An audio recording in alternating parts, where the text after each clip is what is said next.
Sa pagpasok ng bagong milenyo, tila kamalasan ng sumalubong sa mag-asawang Martin at Bernadette Acha. Natanggal sa trabaho si Martin. Pilit nilang pinagkakasya ang 1,500 na kinikita ni Bernadette kada kinsenas at katapusan.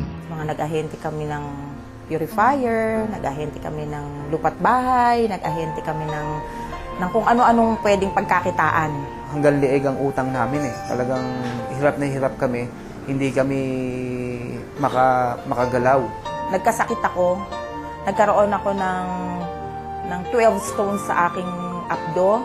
Tapos, yung aking abdo magang-magana, so kailangang tanggalin. Mutang ako sa kamag-anak ko, kamag-anak din ng misis ko, para mabayaran ko yung bill niya sa ospital. Dahil mahina pa ang katawan, ay nagpasya si Bernadette na magtinda na lamang ng mga cell cards at cellphone accessories sa isang maliit na pwesto upang kumita.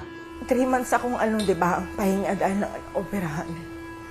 Sabi ko, Lord, ano bang gagawin ko? Ngayon wala akong trabaho. Wala kaming magkukuhanan ng asawa ko. Minsan, syempre sa pag-aahente, wala rin kita. Although may makukuha ko sa SSS. Sabi ko, yung makukuha ko sa SSS, Lord, siguro pwede kong pagsimulan ng pagtitinda. Kahit pa nakikita ko may bumibili, tutubo na ako ng 10, tuwan-tuwa na ako, tutubo ako 20, tuwan-tuwa na ako. Thank you, Lord, meron ako kahit pa paanong kinita. Sila sa pang-araw-araw na gastusin, ngunit di pa makawala sa kanilang pagkakautang. Kaya noong 2001 ay ipinasya ni Bernadette na hamunin ng Diyos sa pangakong pinanghahawakan.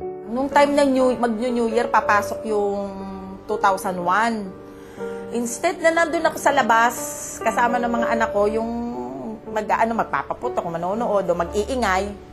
Sabi ko, teka, kausapin ko na lang yung Diyos. Tapos nag-pray ako. Kinuha ko yung passbook, ng co-op, tsaka yung credit card, tapos yung iba pang mga pinagkautangan. Tsaka sabi ko, Lord, eto, sabi mo ganyan, eto, pakakawalan mo ako dito sa utang na to. Tsaka ako biglang binagsak na ganyan. Tinapakan ko sa pangalan ni Jesus, utang. Sabi ko niya, lumayas ka sa buhay namin. Hindi ito ang plano ng Diyos sa amin. Kaya mula ngayon, pagpasok ng taong ito, yayaman kami. Magmula noon ay umiba na ang ikot ng kanilang kapalaran. Pinagpala ng Diyos yung tindahan na, ayun, dumami yung customer, so okay na. Hindi na namin binitawan, kumuha kami ng isang tagabantay. Sila na ang may-ari ng 4 na cellphone shops. Dito sa Caloocan, may 4 akong tindahan. Tapos isa sa Muñoz ang tindahan ko. Awa ng Diyos talagang lahat. Talagang pinagpapala ng Panginoon. Walang tindahan na hindi kumikita. Naging tapat kami sa pagbibigay ng tithes and offering. Sabi nga, sa Malakay, maging tapat ka sa ikapu mo. By the grace of God. Sa biyaya ng Panginoon. Hinihingi nga namin kahit second hand, pero binigay niya brand new na sasakyan. Nakaipon kami dahil lumaki yung negosyo namin. Kapag patayo nga kami ng bahay na ayaw maniwala ng miss ko na meron na kami ganun kalaking halagang pera para makapagpatayo ng bahay. Hindi naman natutulog ang Diyos eh. Talagang dumarating sa buhay natin yung ganyan na merong pagsubok. Pero wag silang manghihinawang tumawag sa Diyos.